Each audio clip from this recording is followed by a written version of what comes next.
Hey everybody, you remember last time I left y'all showing you the bottom cabinets, how I finished them, and what I got when I was done. I put the doors and the drawers in, same thing over here.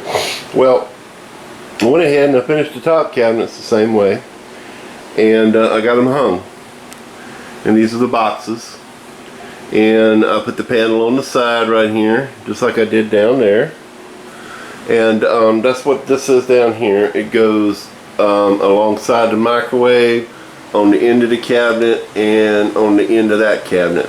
This panel is mainly going to be cut for here and over there because it's the same as this panel and that panel. I have some different wood that I'm going to cut to go in here and here. And took paneling from the other cabinets and put one there and one there that was already polyed and everything, so the stove has panels beside it. I cut these spacers, and watch this. Cool, huh? I put some lights underneath there, and for whatever reason these lights won't let my camera focus, but we're back out here.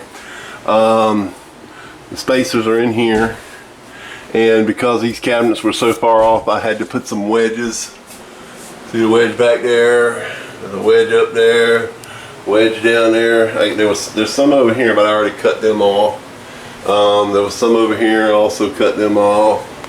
I don't know if there's any up there yet. I still got to remove all those.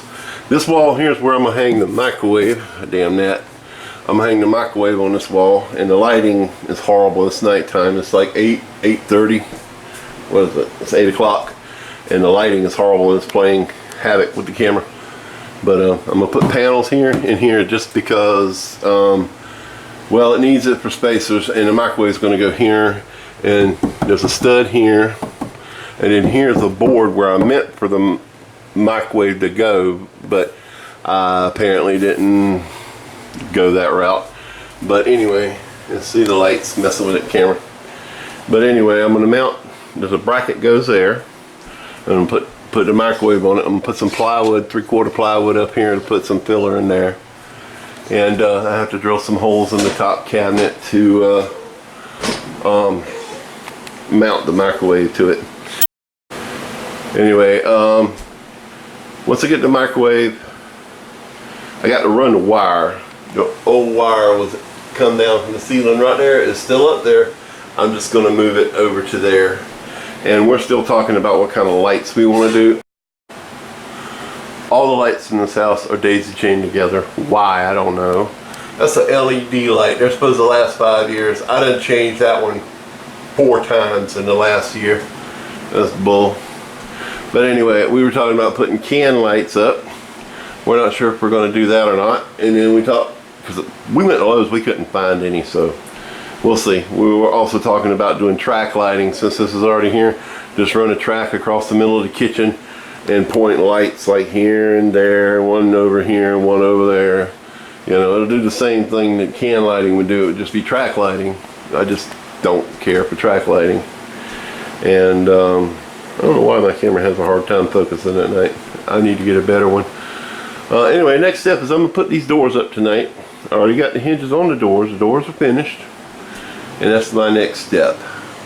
And then I'm going to tell you what I'm going to do with these countertops. This isn't the plywood for the countertop. This is another one. And see, this actual was cut backwards, so this one here is just here temporarily. What I'm going to do is I'm going to sand the whole top, clean it up. I'm going to skim it with Bondo because some of the good sides have cracks in it like this, and scuffs, and the grain is raised and dug in and all that. So I'm going to sand it, skim it with Bondo, and then you have these little voids along the front edge. I'm going to fill all these voids. You don't see a whole bunch here. There's a couple there. That was a pretty good sheet. I hate that I cut that one upside down. I might just go ahead and skim this one. Anyway, once I skim it with Bondo, I'm going to sand it down smooth. I'm going to sand these edges over so they're kind of rounded all the way over here. Right along here, I'll just take the edge off And then over here will be a rounded corner, so you don't walk into it with your hip and mess your hip up. And then once I get the Bondo sanded down, I'm going to seal it with Bullseye 123 primer. I didn't think they were going to work out. Those are actually battery operated, if you can believe it. And I'm going to let that dry, and I'm going to put a second coat on it. And then once I have the second coat on it, I'm going to bring them in and I'm going to attach them from the bottom.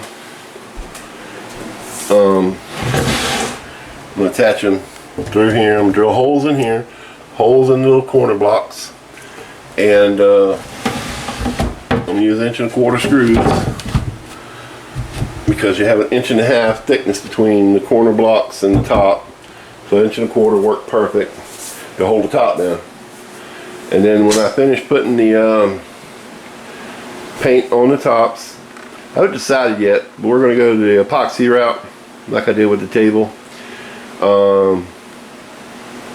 We're going to decide whether we're going to bring them in and do it in here, or if we're going to take them in the room out there, or if we're going to do it on the back porch. I'd rather not do it on the back porch because bugs get in it.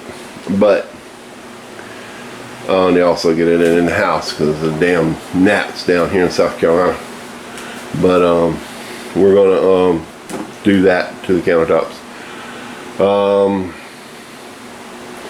The thing is, with that epoxy, you've got like 4 hours working time to do what you want to do, decorate it the way you want to decorate it, and then it starts to set up, and then it takes 24 hours for it to cure up enough for you to move forward with anything else, like prepping it for the next coat or whatever. Because what we're going to do is we're going to pour the first coat on, put some decoration in it, let it set up overnight, and then I'll come back and I'll sand it lightly, and then I'll pour clear coat over the top.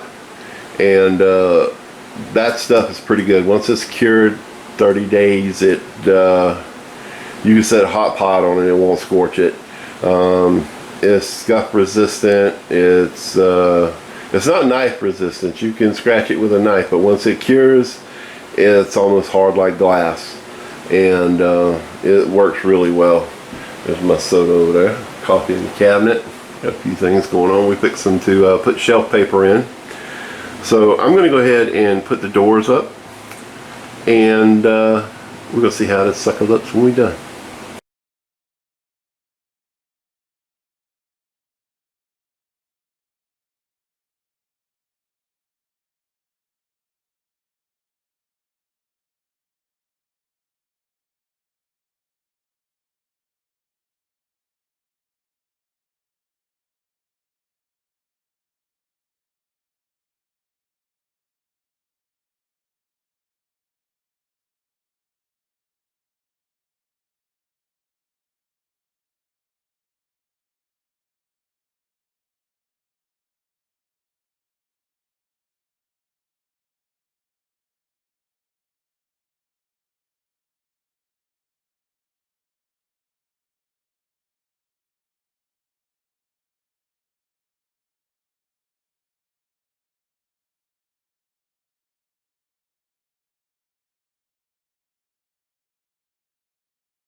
Alright, well, got all the doors up. They might need a little tweaking. For the most part, they're all about even.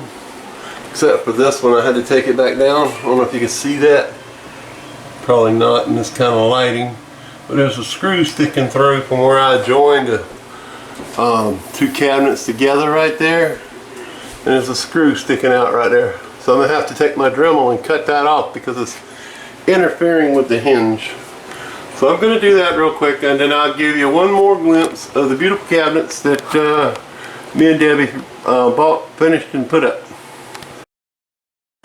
Alright, there you go. Got that cabinet door back up. Yeah, that hinge was a little wonky because of the screw that was up there. I cut it off with my Dremel. I think I still need to do a little tweaking to it. Might have to do a little tweaking to that one. I'll go around and tweak them later. But there you go. Those are my cabinets, finished and put in place.